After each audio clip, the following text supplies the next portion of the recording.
I think everyone needs to know why they're writing this book and what they want out of it. Motherhood in America gets dumbed down. Stay-at-home motherhood, it gets laughed out of most formal conversations. And I needed it to be taken seriously. Hi, I'm Bethany Saltman, a literary agent and award-winning author. And I'm Fran Hauser, a best-selling author and independent bookstore owner. And this is the Bookbound podcast. On this podcast, we talk to women writers about their nonfiction books. But instead of talking about what their book is about, we focus on the process of getting their book into the world. These How I Did It conversations will help you pitch your big idea, write killer proposals, find the right agent and publisher, and live an amazing bookbound life.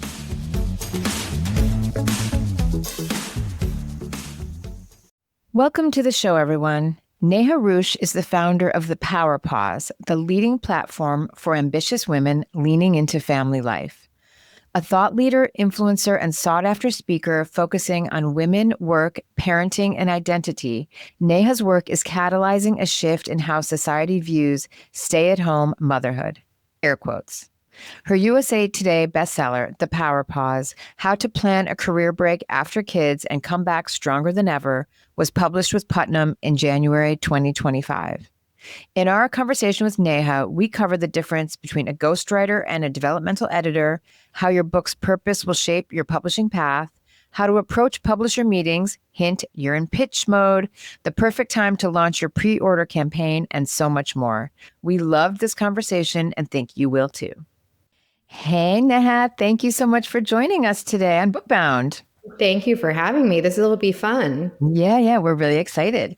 So we like to start every episode asking authors the same basic question, which is about how did you know that, you had been in this work for some time. How did you know that it wasn't just a community, a platform, but a book?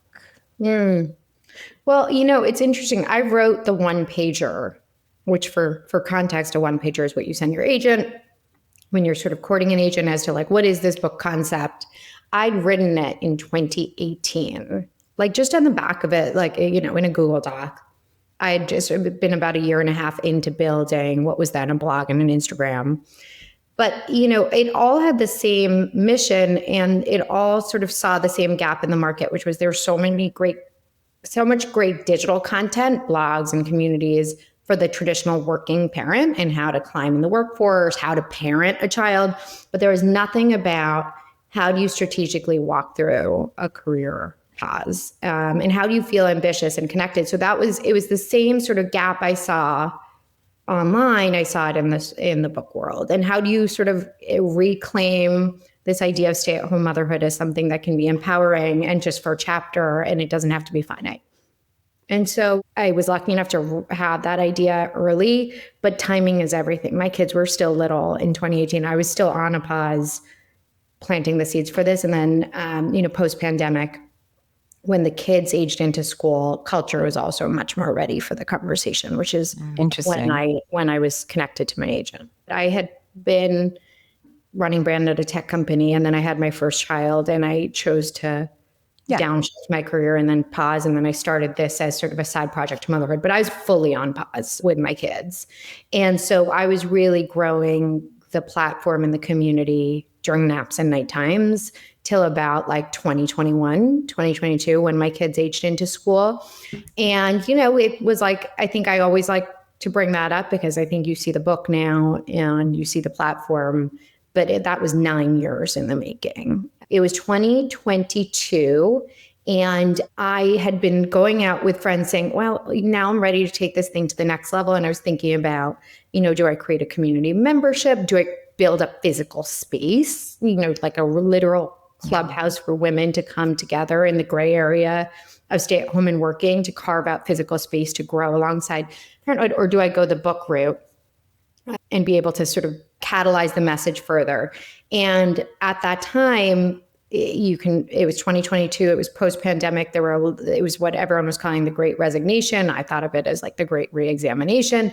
And because I'd been doing this for so long, someone reached out to me for an Oprah Daily feature. Actually, Fran, you might know her, Julia Edelstein. She's a phenomenal journalist. Amazing. And she included me in an article for Oprah Daily. And then we had coffee for that interview. And I told her, I'm thinking about this book. And she connected me to her former boss, who is my agent, and said, I think you should talk to her. And I did not look for an agent. I was lucky enough to be connected to an agent. I took that same one pager that I'd been sitting on for 4 years. And I said, this was the thesis I've had for a long time. And Kristen really took me under her wing. So it really started. So you had this Instagram and you had the blog. You had created a platform, the Mother Untitled platform. It's so interesting now. I was preparing for this interview. I was going through your Instagram, and there was this incredible New York Times article that recently ran. I think it was called From Girl Boss to No Boss, that you were featured in. And in your Instagram post, you said something about how people were referring to this little Instagram thing that Neha is doing, or this little blog that she has going on. But you had this inner knowing that this was going to be something bigger, that this platform was going to be something bigger. Can you talk to us about that? Did you always know that, from the beginning? I did. I think, I should mention I came from sort of a brand and strategy background. And I love research. And so when I took my foot off the gas, which I often talk about in the context of women in our community, when they're pausing, you do have time, you don't necessarily have a lot of time, but you have time to sort of think outside of the box. And you're also absorbing a lot of new data about how the world works because you're in new spaces, whether it's playgrounds or play spaces. And I had my first son in 2016, and it was the height of the lean in movement and the height of the girl boss era. And all of the data, and I was kind of looking, I was listening to myself thinking, wait a second, why, when I'm sharing that I want to take a beat to raise my son, and I know that I'm pretty accomplished. I know I can get back to the paid workforce. I can freelance, I can consult, I can find ways to stay connected. By the way, I don't think my brain's going to go die. Actually, it's waking up in new ways. Why does everyone else seem, and I was hearing are you giving up? Are you going to be bored all day? Did you waste that spot at business school? So I was sitting there listening to all the feedback I was getting. But meanwhile, I was meeting other women who are shifting into freelance or consulting, where they were taking a full pause, but they'd had 10 years of education and work experience, and none of it matched the old stereotype. But in content at that moment, we were getting inundated with all these incredible images of what the quote unquote working parent looked like. And it looked like Sheryl Sandberg, and it looked like Michelle Obama, and it looked like, who was the other one that always comes up? Beyonce. That's what you thought of as a working parent, but it seemed to count everyone else out, including myself. And when I looked in the research, it said that our generation, the millennial generation, had sort of aged into a lot of identity in the professional space, but now suddenly they were identifying with parenthood too. So that's a clash, right? So I was sitting with that. I was sitting with my own experience, and I went for a walk with my dad, who's also in venture, Fran. And I said, I'm thinking about this thing. I really want to solve it. I really want to dig into it and create a new narrative for women who want to take a pause. And I said, what if I go build a physical spaces, because the wing was blowing up at the time. Mm-hmm. The wing was a women's workspace. I said, what if I do that, but for mothers who are growing alongside their kids? How can we shift the narrative that way? He was like, I love that for you, except you still want to be at home with your kids. Mm-hmm. And he was like, what if you start small and online, you've always loved content? Mm-hmm. And so I started it. And if you look at the first newsletter I sent on January 10th, and I sent it to sort of 500 people in my Rolodex. And if you look at it, it had the exact same language I'm using now. So it was always a big mission and a big problem that we wanted to solve for and create new language around, but it had to start in a small way. And I do think, I think it's Jeff Bezos. For whatever we want to think about Jeff Bezos right now, he did say, if you're starting something, you have to be willing to be misunderstood for a long time. And I think the thing about women projects is you have to, I think we as a culture diminish, just like we diminish caregiving, we diminish projects as like the little blog or the little Instagram. So you have to sort of like, I think that was the hardest part to reconcile, was the ego around that.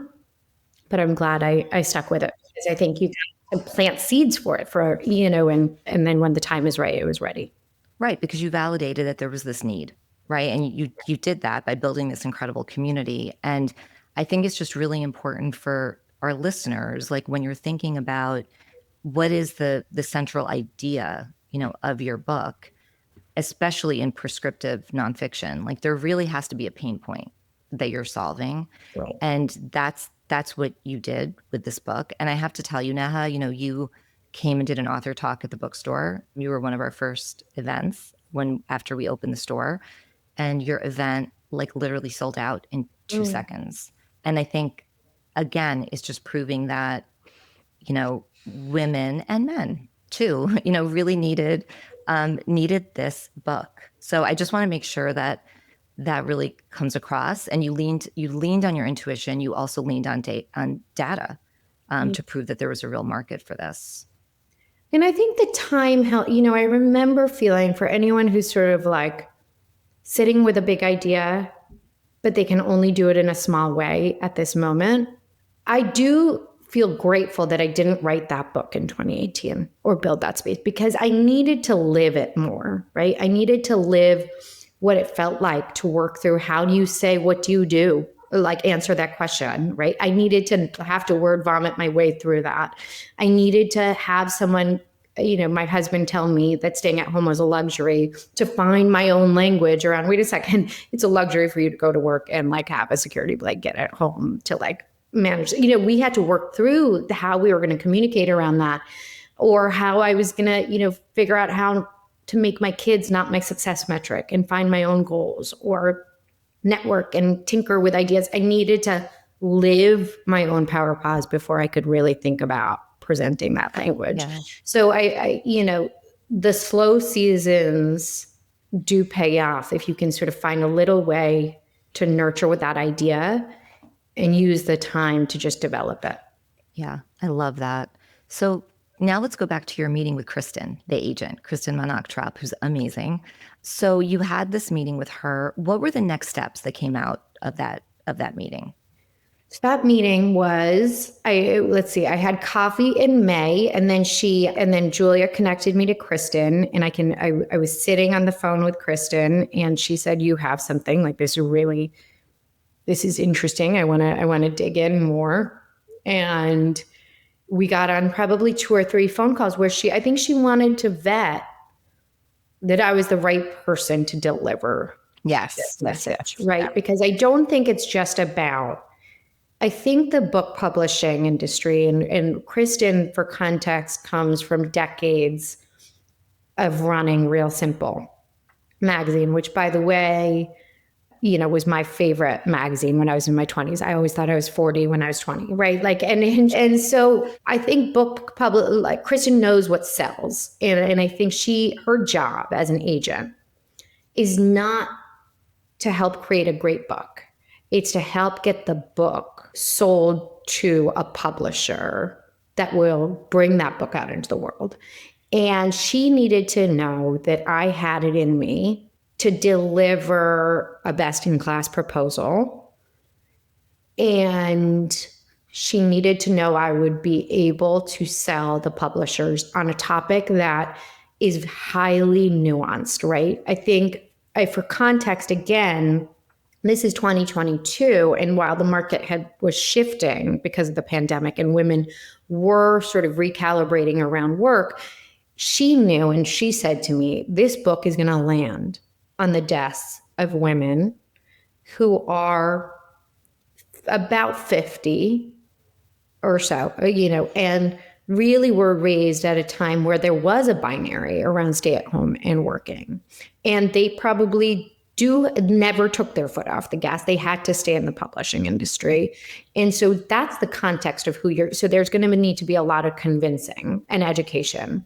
And so I would say we had a couple phone calls and Zooms for her to know that I was the right person. And then once we decided that, she said, I think you would benefit, and Bethany will resonate with this, with having a coach or developmental editor. Some people, the agent works really well. I think we made a really great trifecta, a developmental editor to work with you on the proposal, because you have a really strong idea.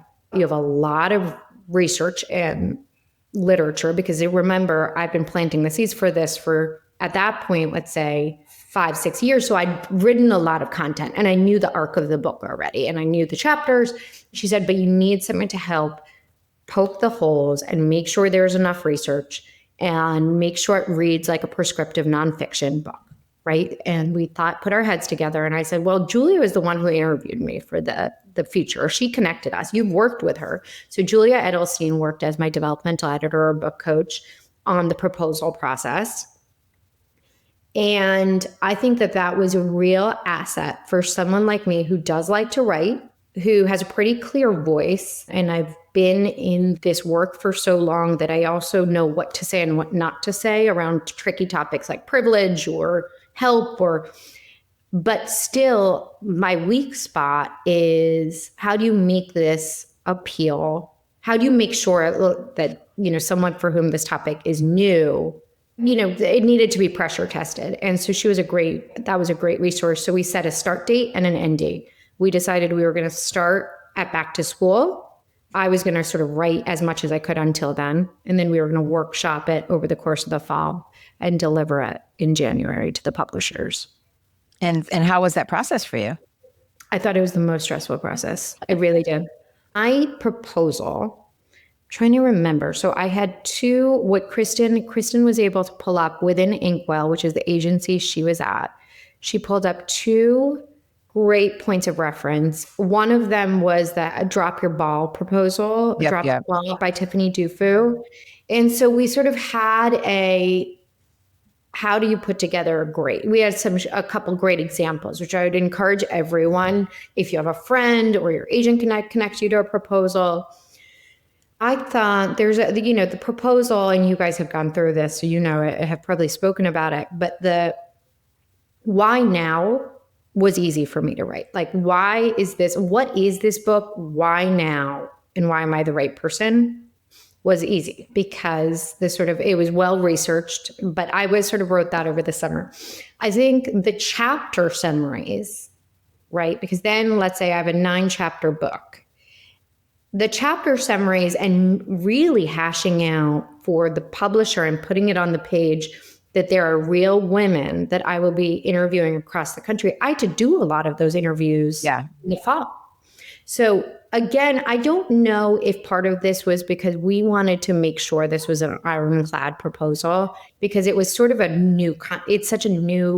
was at the time a very new concept. It was considered, Kristen was a little worried at the time that it was quote unquote controversial, So I did a lot of the interviews that I think a lot of authors would do in the writing the book.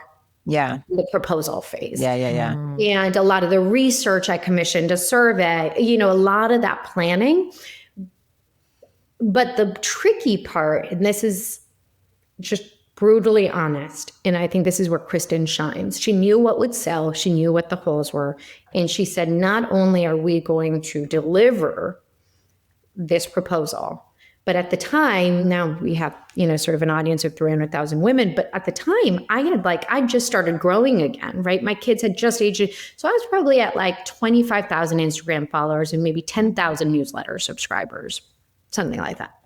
And she was like, we need to grow. You need to be focused on growth, active growth this year. So I think that combination was hard.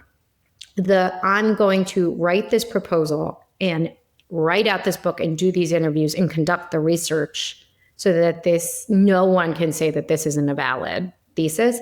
And I'm going to pull every lever in terms of Instagram collaborations and daily posting and optimizing for the algorithm to grow we had a number I wasn't going to submit until I had 50,000 followers.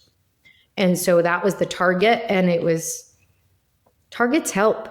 They really put something, it puts something on your back to get to. And I was lucky enough to meet that threshold. It's a lot when you're writing the proposal and you're growing the platform at the same time. I get that.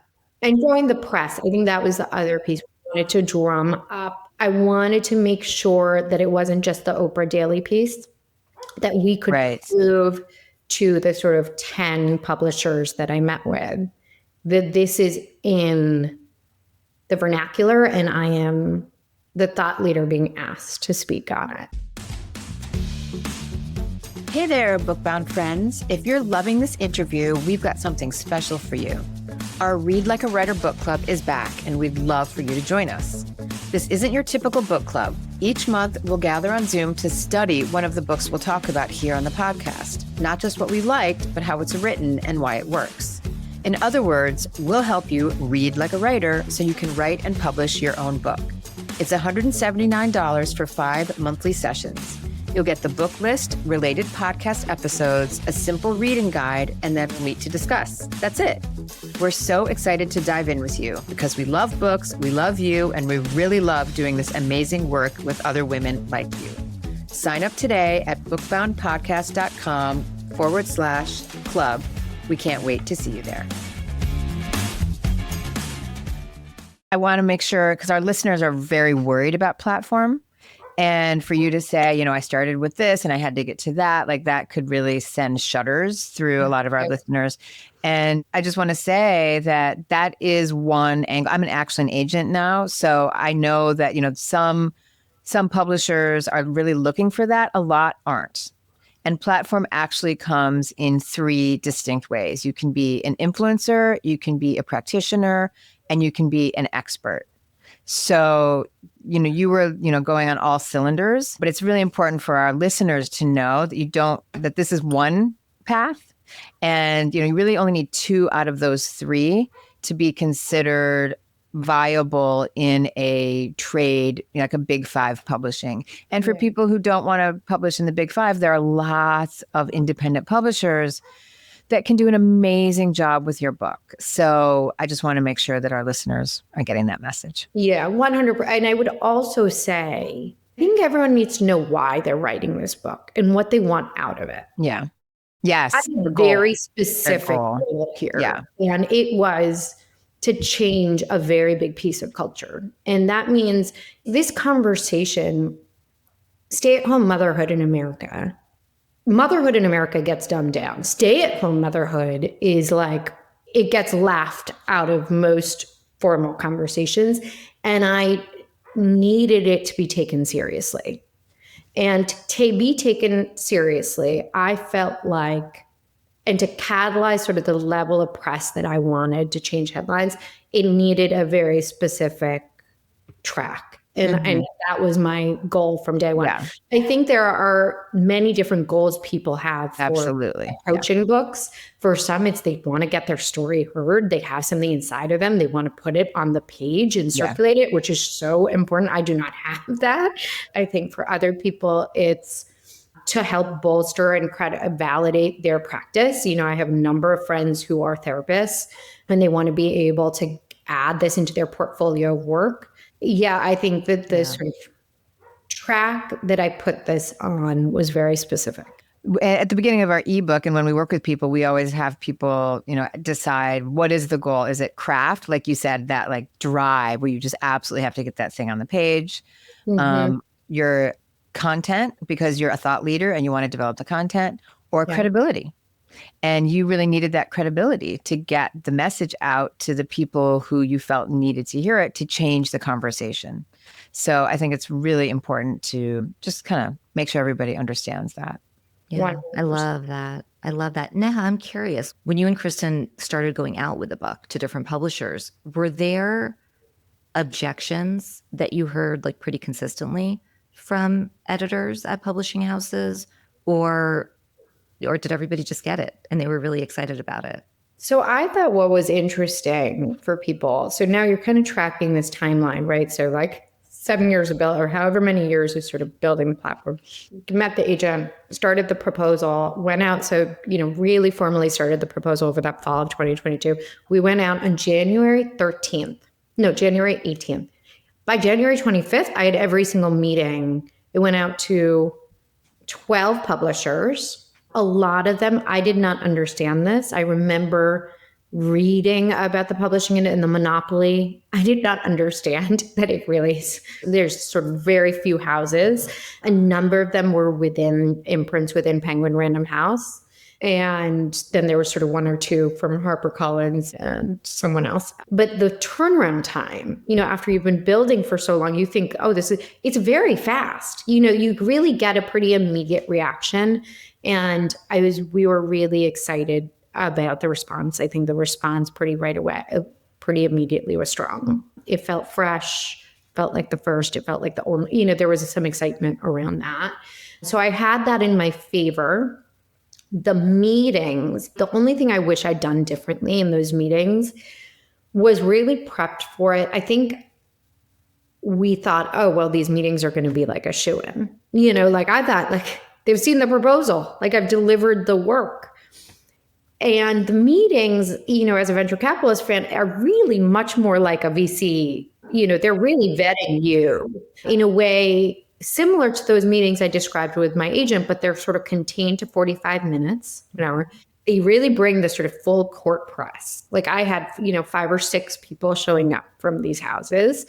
So they bring their internal people, and I don't think that the first one, I don't think I was prepared for that sort of level of back and forth around data and timeline in the marketing. There was and I come from a marketing background. That was the part of the proposal I loved writing, was how am I going to bring this book out to the world?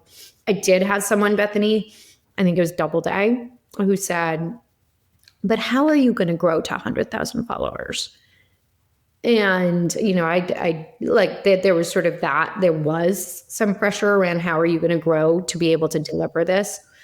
And I wish I'd known that going into the first meeting. It ended up working out. And I was lucky enough that, so for those of you who don't know the process, if there were a number of imprints within Penguin who wanted the book, and then they internally come together. So it was sort of board, they decide who wants it the most and who would be best served to deliver it. That's actually really interesting. I don't think that's ever come up in any of the interviews that we've done, where it's multiple imprints within a publisher. So they don't each bid on the book. They come together and they decide the one imprint. So they called Kristen and said, what's her number? And so they did ask me what I wanted, because they recognized sort of the reality of that situation, because the book was not going to go to auction because it was within the same house. So they did, and they very generously met that number. And then it was taken. I love that you brought up, though, the fact that, you're going into these meetings. First of all, the fact that you had these meetings a week after, I've never heard of that happening, which means you had people that were really excited about this idea, because usually they take their time, they read the proposal, in detail. But so you had these meetings really quickly. And I would imagine going into those meetings feeling maybe a little bit overconfident, this is just to check the box. I don't need to be in pitch mode, So really approaching it as you are still in pitch mode. Yes, they read your proposal and they're interested, but you are still pitching. And I think that mindset is a really important one. It's very passionate. They are not wooing you. You are still wooing them. Yes. Yeah. So interesting. Okay. So you ended up going with the Penguin Random House imprint. Remind us, who did you go with? So I went with Putnam. And the reason we went with Putnam, I'm trying to remember, Tarcher Perry was the other one. It was Putnam and Tarcher Perry. And there were comps within each, right? So if you think of Tarcher Perry, they had the Boundaries book by Nedra Tawwab, which was a great comp, just because of the arc and the sort of prescriptive nonfiction and Nedra's platform. And I really loved the team at Tarcher. I think what stood out about Putnam was they had Eve Rodsky's book, Fair Play. And Eve, as you know, is a friend. I think it's a mutual friend, right? And Eve, I think, laid the groundwork for my book, because Fair Play started a real dialogue in 2020 around the value of care. And so she sort of paved that sort of dialogue and that cultural shift. And I think what I appreciated about Eve's book was, it was a real template for how a book, kind of like we were talking about my goal, Bethany. My goal was to follow Fair Play's Right. template, which was Really smart. put a book out there to present a new cultural shift and let that catalyze. You need the book to catalyze the change in the media and the change in households and the change. So I felt, and I know that Putnam shared this, that it was the closest comp possibly to be. And so in the writing, did you actually use Fair Play as sort of a guide and a template? Not as much, no. I think that there's comps in terms of the way in which the book went to market. I think that mine was very specific to how do you prepare, how do you walk through a pause, how do you return with it. I sort of had that outline so long before because it was the experience.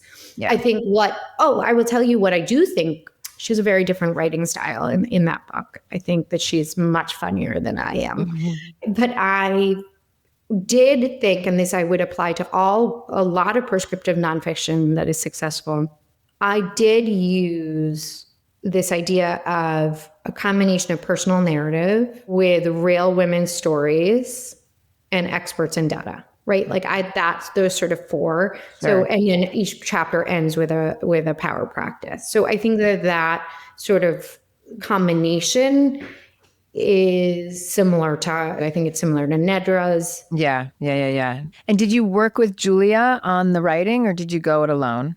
So Julia we initially were going to work together and she was going to stay on in that role. But I think it's very tricky when you've had your own thesis for a really long time. And I think you have a very specific way you want to bring the book out into the world. And so we ended up deciding that she was not going to work with me on the book and I was going to continue to see it out. I did get another developmental editor who I recommend to everyone. And I thought she was phenomenal because I think a little bit differently than in working with Julia, where I think when you have two people who, Julia is a journalist, she has her way of approaching things. I have mine. I think what Rachel Birchie, who has worked on some phenomenal books. I think where she's really strong, I've heard she's worked as a ghostwriter for some. She has worked similar to me, she worked with Dr. Becky as a developmental editor and Dr. Becky Kennedy on her book, Good Inside. And I think what she was really good at is I would write it and then she would read it and say, you gotta work on this section. This is missing this section. She would retweak sections for that doesn't really make sense. So I think it really worked for someone like me to be able to preserve my voice and my arc of how I wanted it to present in my interviews. I think sometimes when you work with, my understanding is if you work with a ghostwriter, they often will do the interviews. And I think interviews are sort of the bread and butter of this book, right? It's like the real women from my community that I wanted. Yeah. So I think I recommend to anyone who really enjoys the writing and the interviewing and research to really consider a developmental editor as a nice middle ground. Right. So you were first to the page. You did the first. Yeah. Correct. That's great. Oh, that's a nice way of putting it. Yes, exactly. Yeah, I love it. So let's talk a little bit about just marketing. The book has done so well. Neha, congratulations. I feel like you had already started a movement before the book came out, but the book really amplified the movement. And tell us a little bit about the actual marketing of the book and what worked in your mind. What actually moved sales for the book? Yeah. So this was the most fun part, right? Because I delivered the book in January of 2024. So I had an entire year to to bring it to market. I will tell you that it was supposed to be 9 months. It was supposed to be a fall of 2024 book, but because of the election, we moved it to January. So that's something to keep in mind. And you can never plan. Just a quick thing on timing. I know Vanessa Kroll-Bennett is also a mutual friend, Fran, who wrote This Is So Awkward. She and Kara did a phenomenal job with that book. picked the perfect date, like just after the back to school craziness. And it ended up being right after the attacks. It was October 10th of 2023. Like you could never know, right? Similarly, we pushed it because of the election in the fall. And then it was the wildfires in California our week, right? Like you'll never know. You can always. Anyways, I had a year. It was the most fun because again, I came from a marketing background. So I was back in writing like a marketing timeline for this. I will tell you that I think if I could do it all over again, the book became available for pre-orders in April of 2024, right? 9 months before the book came out. And everyone said pre-orders, focus on driving pre-orders. So I made a big emotional appeal in April of April of 2024. While I am glad I did that because the strategy was we would take the sort of 1,000 people who did community members who did pre-order and put them in that month and put them in a special loyalist club to use them then later on as a street team. I feel like April was too far out. Because by the time then I got to September, and then we were in that critical 3-month window where you're starting to build up your pre-order incentives, I'd already felt like I'd talked about it too much. And I don't think it felt that way to anyone in our community, but they were a little bit like, where's my book? And so you have to balance that. I thread that needle well. And I would have probably focused intensely on the 3-month window before and the 2-month window after and really concentrated the effort if I were to do it again instead of having a 6 to 9 month timeline, which is what I had. That makes sense. I think that was what I did not do well. I think where I think we did well was I was still building the platform and I had commissioned a survey around this time for the book. I'd commissioned research. So that was sort of giving us a lot of that was helping network the concept around the book. But in the 3 months leading up, we did a pre-order we did a number of different pre-order incentives that are not at all unique. I feel like we did an exclusive webinar, which was, I did the corporate take on the Power Pause. So I had people in HR at large corporations, L'Oreal, Novartis, come in and talk about the book. And so that was interesting for our audience who wants to know, well, what's the flip side of this, right? So that was 1 month. We did a Giving Tuesday for every book ordered. We were going to do a donation. So that was fun. I'm trying to think of what else we did. There were a number of them. We did the sort of exclusive guide, like a book club guide, so people could do the journaling ahead of time, almost as a sneak preview to the book. But I think that one thing that I did that I don't yet know, I'm still conflicted on this. I did these Power Pause pop-ups, essentially ahead of the tour. So the tour was going to be launch week, and the tour went to 8 major cities, and it was all in that first week. It was just back to back to back to back. But before that, I wanted to do all of the flyover states, and I don't think I'm allowed to say flyover, but you get what I mean. It was St. Louis, Detroit, the real, Charlottesville, Virginia, where all of these women really live, but weren't going to, I wanted to create community around the Power Pause and bring. So we did this thing where we asked the community what stops. We did 10, Trillick, Georgia, Charlottesville, Virginia, somewhere in Bethesda, Maryland. And we asked people to pre-order the book in their local bookstore to essentially drive local book sales, diversify the book sales, because that also matters in terms of book rankings.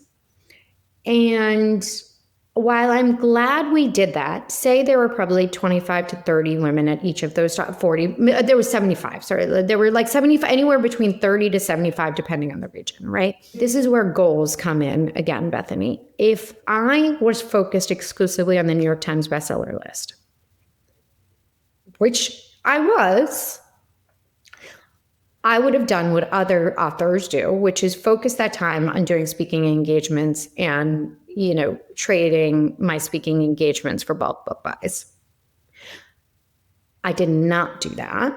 So basically I had a goal, but I ended up optimizing for probably the like goodness of like creating a grassroots movement. And it's a very interesting thing to have had a big goal for the same reason, right? Because what the New York Times book list does is it helps accelerate sort of how bookstores are holding your books, where they're putting the books, what media is coming knocking on your door. And we did not make that list.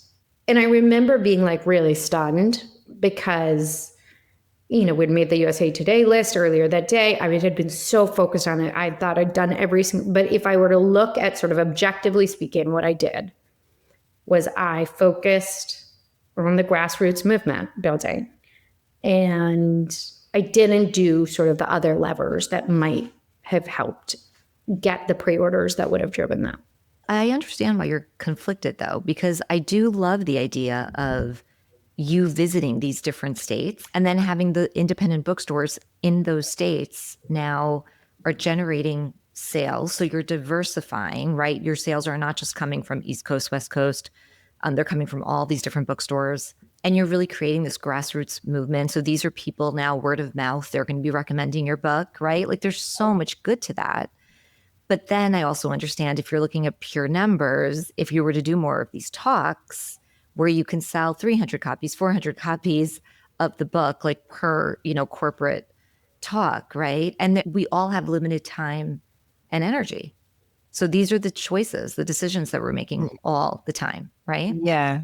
And, I'm thinking as we're kind of reaching the end of our time, one of the things that's really coming up for me as I'm hearing is how does all of this work on the book coincide with your pause? Well, no, I'm not on pause anymore. No, it's a great point. So I think when I look at sort of the art, when my kids were, before they were school age, I was fully at home. When they went back to school, when they started school in 2021, they were both in school. I started dialing up my work and I was sort of working more. When I got my book deal, I brought on a babysitter for 3 afternoons a week. I think that's really important. I could not have done this without going back to work part-time, albeit for myself. And I've continued with that babysitter, during the school year, 3 afternoons a week. And it lets me be able to work part-time for myself during the sprint around the book. And I mean, I talk about this in the book all the time. The whole point of the pause is that it's not permanent. That it's ever shifting, that you are, and it's not a life pause, it's a career pause, right? And the goal with all of this is never to say pausing is the right choice. It's to say that it's ever evolving and ever shifting, and to give people the tool to be able to step into whatever is right for right now, and to also recalibrate often. And so in September, going into the book launch, my kids and my husband and I sat down and we had a conversation. I said, Daddy's going to be doing more pickups. Lauren's, our babysitter, is going to be doing more pickups. She has the biggest thank you, by the way, in the acknowledgments section. And it's going to feel different. And I'm going to be going on this tour and that's going to feel different. Yeah. And in March of next year at spring break, we're all going to reevaluate how this works. And we did that. We took 2 weeks off in March. And now I would say I'm slower again. I'm trying to optimize for the things that really help move the message. So I'll take like the bigger podcasts or the bigger talks and the bigger events and try to continue to power the resources. I have a very small team of 3 moms who work 10 hours a week on the business. That helps hugely. And, I think you can always think about like, how can you build a bigger platform? And I kind of think about how do I continue to see this work out into the world, but also go back to doing pickups again. I love that. That's perfect. Oh, Neha, we love you. This was such an incredible conversation. Thank you so much. Really. I'm so happy to do it. I do feel like I should when I tell you the number of checklists and project docs that we had for this, I do feel like I should put it in a folder and send it to you guys to give to all of your authors. Oh my gosh, that would be amazing. It was so fun. And I probably annoyed Penguin Random House. They are so done with me. They're used to it. Oh my God. I love it. I love the checklists and the Google Docs. I'm like right there with you. Yeah. Where can our listeners find you? You can follow me at Neha Ruch on Instagram, or you can go to thepowerpause.com There's so many great free resources to help women connect to each other and connect to resources. And you can subscribe to the newsletter there. Amazing. Thank you so much, Neha. Oh, it was so nice spending time with you. Thank you for what you do. We hope you enjoyed this episode. Please subscribe wherever you get your podcasts and consider leaving a rating or review to help other writers find us. And don't forget to check out our Read Like a Writer book club and our downloadable Bookbound proposal guide, both designed to support you as you bring your book idea to life. You can also find us on Instagram at bookbound_podcast. Happy writing.